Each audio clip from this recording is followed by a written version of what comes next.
ভারতের জাহাজের এই কনসেপ্টটা আমি আপনাকে বলি, এই কিছু কনসেপ্ট আছে যেগুলো একটু একটু মিডিয়াতে ভুলভাল পৌঁছে যায়।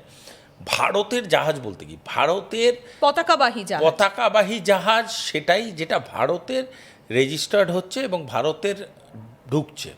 বাট এরকম প্রচুর ভারতীয় জাহাজ আছে যারা অন্য দেশের হয়েও কাজ করে, সেখানে তাদের কি আছে না আছে। যেমন ধরুন যে এই কিছুদিন আগে যে একটা কনফিউশন হচ্ছিল, সেখানে নট নেসেসারিলি ইন্ডিয়ান ফ্ল্যাগ ছিল, সেখানে খুব সম্ভবত থাই ফ্ল্যাগ ছিল।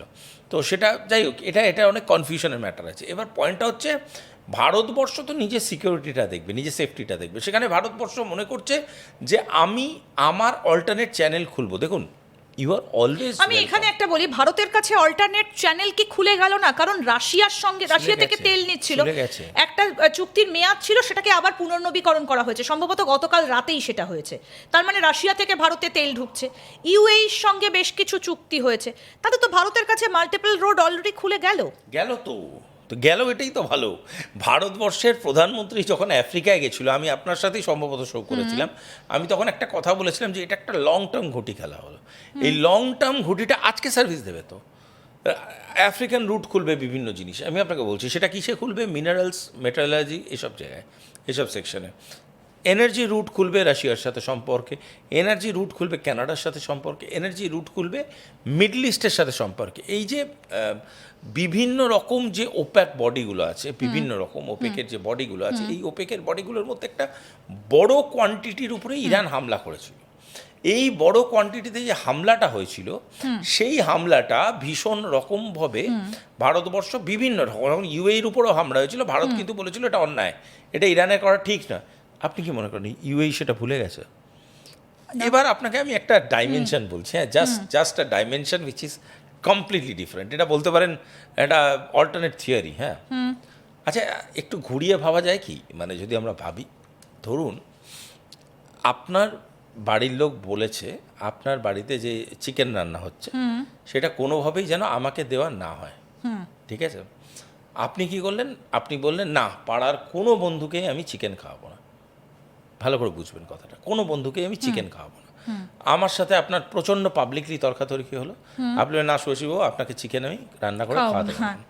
আমি বললাম ঠিক আছে। এবার আমি কি করলাম, আমি পর্দার পিছনে চলে গেলাম, ঠিক আছে? আপনি চিকেনটা তৈরি করলেন, চিকেনটা তৈরি করে আপনি ম্যাক্সিমাম চিকেনটা সবার চোখের সামনে রেখে দিলেন, আর চিকেনের একটা কোয়ান্টিটি অন্য দিক দিয়ে ঘুরিয়ে আমি পর্দার পিছনে নিতে শুরু করলাম। সারা পৃথিবীর কাছে আমার আপনার ঝগড়া হলো, আমি চিকেন পেলাম না, কিন্তু অ্যাকচুয়ালি চিকেনটা আমি পেতে শুরু করলাম থ্রু আলাদা লোকে ভাবলো সে চিকেন বানাচ্ছে, অসুবিধা কী আছে? আমি আবারও বলছি, এখনও বলছি, আগামী দিনেও বলবো, যদি ইরান অ্যাটাক করে থাকে মিডল ইস্টের দেশগুলোকে, তাদের মিডল ইস্টের দেশগুলো ইরানকে অ্যাটাক করলো না কেন? Point one.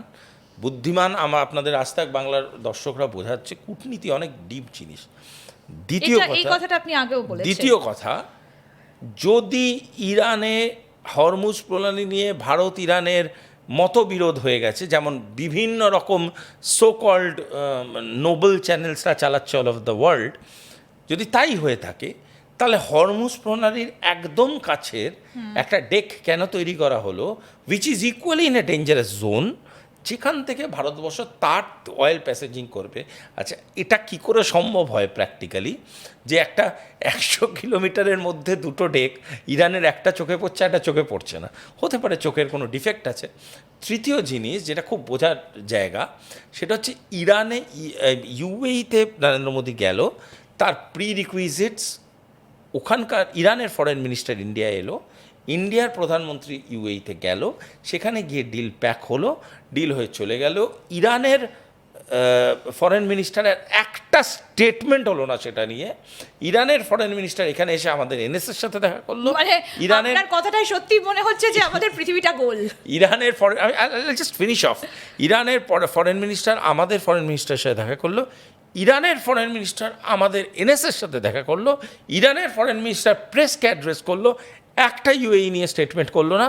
প্রধানমন্ত্রীকে ইউএইতে মিট করলো, যেই ইউএইতে ইরান আক্রমণ করেছে আমেরিকান বেসে, এবং করে চলে এলো। অর্থাৎ আমি একটাই কথা বলতে চাই, একটা সানগ্লাস আছে জানেন তো, সেই সানগ্লাসটা পড়লে ওই মিস্টার ইন্ডিয়ার মতো, সেই সানগ্লাসটা পড়লে স্বচ্ছ, খুব স্বচ্ছ কূটনীতি দেখা যায়। সানগ্লাসটা না পড়ে 99% সিভিলিয়ানরা যখন কূটনীতি দেখে, মা এটা কী হচ্ছে, ও মা ওটা কী হচ্ছে, ব্যাপারটা সেটা নয়। কিন্তু it's Donald Trump smoky subject. And আমি আবারও বলছি, আপনাদের অনুরোধ করছি, এটা একবার দয়া করে এটা বোঝার রেকর্ডে জন্য। রাখবেন।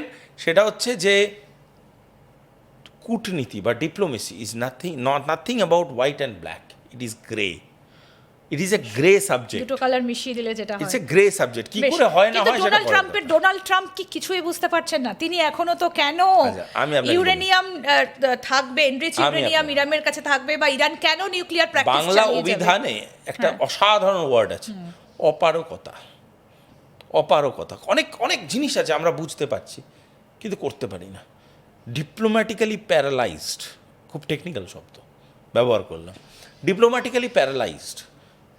আমি দাবা খেলায় দেখবেন, যারা দাবা খেলেন, আমি বারবার দাবা খেলার কথা বলি কারণ ডিপ্লোমেসি আর দাবা খেলাকে ভীষণভাবে একদম, রিলেট করে একদম। কথা বলা। দাবা খেলায় দেখবেন, যারা দাবা ভালোবাসেন তারা বুঝবেন আমার কথার মানে। অনেক সময় আমি বুঝতে পারছি আগামী 2 চালে আমি কিস্তি মাত হব, কিন্তু আমার রাস্তা নেই। বাদিকে আমার মন্ত্রী দাঁড়িয়ে আছে, ডান দিকে আমার গজ দাঁড়িয়ে আছে, ঘোড়া দাঁড়িয়ে আছে, নৌকো দাঁড়িয়ে আছে, কিন্তু আমার কাছে সব বেঁচে আছে। কিন্তু আমি এগোলে চেকমেট, দাঁড়িয়ে থাকলে 2 দান পরে চেকমেট, বাঁদিকে গেলে 3 দান পরে চেকমেট, ডান দিকে গেলে ইমিডিয়েট চেকমেট। এখানে আপনি কি বলবেন, মানে অতি সম্প্রতি আমরা যদি গত বছর বা বছর দুয়েকের মধ্যে দেখি, সিআইএ যে কটা কাজে হাত দিয়েছে কোনোটাতেই তারা সাফল্য পায়নি। সে আমরা বাংলাদেশ এটা বলি না আপনার কেন, ভুল ধারণা, আপনি সিনেমা অপারেশন দেখেন না। সিন্দুরে পাকিস্তানের পক্ষ নিয়ে গিয়ে সিজফায়ার ডিক্লেয়ার, ভারত সেটাকেও প্রত্যাখ্যান করেছে যে না এরকম কিছু আমরা নিজেরা বন্ধ করেছি, আমেরিকার আবদারে নয় বা পাকিস্তানের আবদারে নয়, ভারত সেটাও স্পষ্ট বলেছে। বাংলাদেশে সেখানে একটা বিষয়। তারপরে এই যে ইরানের যুদ্ধ, সেখানেও আমেরিকা নাকানি চোবানি খাচ্ছে এবং বিশেষ করে গোটা বিশ্বের কাছে সেটা খুব সুন্দরভাবে ফুটে উঠেছে। তাহলে কি যে কটা প্রজেক্টে ডোনাল্ড ট্রাম্প হাত দিয়েছেন সব কটাতেই উনি নাকানি চোবানি খেয়েছেন বলবেন? না, এটা আপনার সম্পূর্ণ ভুল ধারণা, কারণ আপনি সিনেমা দেখেন না। ইংরেজি সিনেমা দেখলে আপনি বুঝতে পারবেন কোনো সিনেমাতেই সিআইএ হারে না, শেষে জিতবে, এবং সেটাই হচ্ছে সিআইএর বাস্তবতা। এটা আপনারা ভুল খবর ছড়াচ্ছেন ইচ্ছাকৃত। কারণ আমি আপনাকে বলি, সিআইএকে আমি ছোটোবেলা থেকে দেখেছি, পৃথিবী উল্টে যায়, হ্যাঁ, ওই আপনার কি বলুন, স্ট্যাচু অফ লিবার্টি ভেঙে পড়ে যায়, তাও দিনের শেষে দেখবেন আমেরিকা ঠিক জিতে যায়। এইটা দেখে অভ্যস্ত তো। এবার ইরান বেধড়ক মারছে, তখন আমি বারবার চ্যানেল ঘুরিয়ে ঘুরিয়ে দেখি যে সব চ্যানেলে ইরান মারছে, তো এরকম তো নয় কোনো নির্দিষ্ট চ্যানেলে ইরান মিসাইল মারছে আর কোনো নির্দিষ্ট চ্যানেলে ইরান মিসাইল মারছে না, সেটা তো না। অ্যাকচুয়ালি আমেরিকাস ন্যারেটিভ অফ গ্রেটনেসটাকে না চ্যালেঞ্জ করার সময় এসে গিয়েছে। শুনুন, আপনি একটা জিনিস দেখবেন, কলেজে টলেজে কিছু ছেলে টিলে আছে যারা একটু জিম টিম করে,